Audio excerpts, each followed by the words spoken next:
Right, with M1 Jan 2013, old Edexcel specification, vectors. We've got a ship set sail for 9 a.m. from a port P and moves with constant velocity.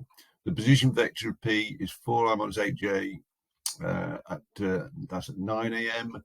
So it's down here somewhere. -4 minus 8, so that vector 4 minus 8. That's where it is, 9 o'clock. Then 9:30 it says the ship's at the point with the position vector I minus 4j, so down here somewhere. And that vector, I'm going to write like a column vector, 1 minus 4. And we've got to find the speed of the ship. I'm going to find out what this vector is first, and that's going to be half of the velocity vector, because this is what it does in half an hour. If I double that, it'll tell me what it does in 1 hour. So to find out what this vector is, I'm going to do minus this one, plus this one, or this one, take away this one. And that will give me this vector. And then I'm going to double it, of course, because that will tell me what it does in a whole hour. And that gives me -6 and 8. And that's what the ship does every hour. So it goes across 6 to the left, 6 west, and 8 north.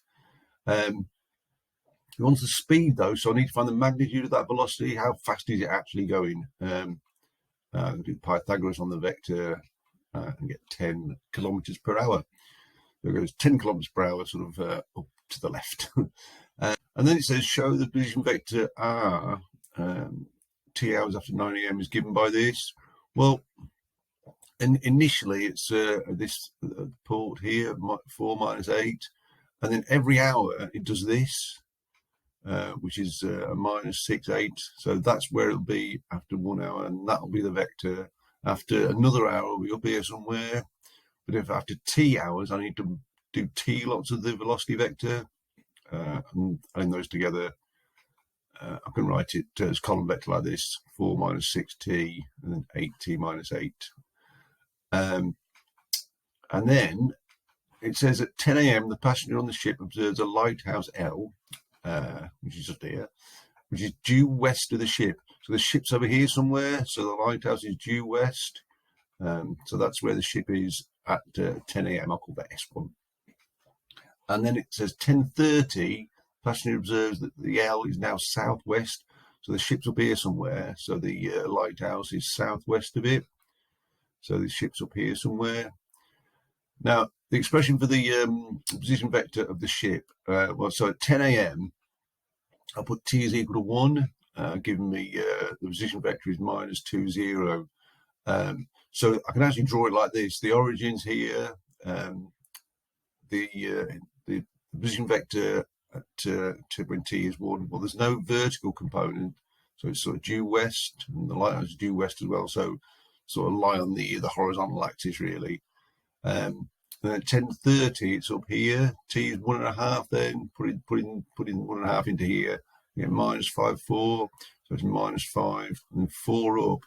And you can actually do it from here if you drew yourself a little sketch. Because that's 4 and it's going southwest, then it must be 4 this way as well. 4 and 4, because it goes down at 45 degrees. So because it's 5 to the left and then 4 up, well, this distance is 5, and then another 4. So the L, the position vector of it, must be sort of 9 to the left, 9 west, or -9i. I'm going to show you how to do it with proper vectors, though. I can write the position vector of the L, the lighthouse, as the position vector of the ship, which is -2, 0, plus this vector, which is some multiple of -1, 0, because it just goes to the left. So it's something. So minus something and 0, and I can write it more simply like this. So I can write the position vector of L like this, or I can write it as the position vector at 10:30, which is -5, 4, plus this vector, which is some multiple of -1, 1, because it goes down to the left at 45 degrees. So it's something times -1, 1, and then simplifying this, I can write it like that. Now these two need to be the same because it's just two different ways of expressing the position vector of the lighthouse. And if I look at the J component, I can see that the N must be 4 and put it into here, because I don't know what M is. I can write the L as -9 and 0, or you can write it as -9i if you wanted to.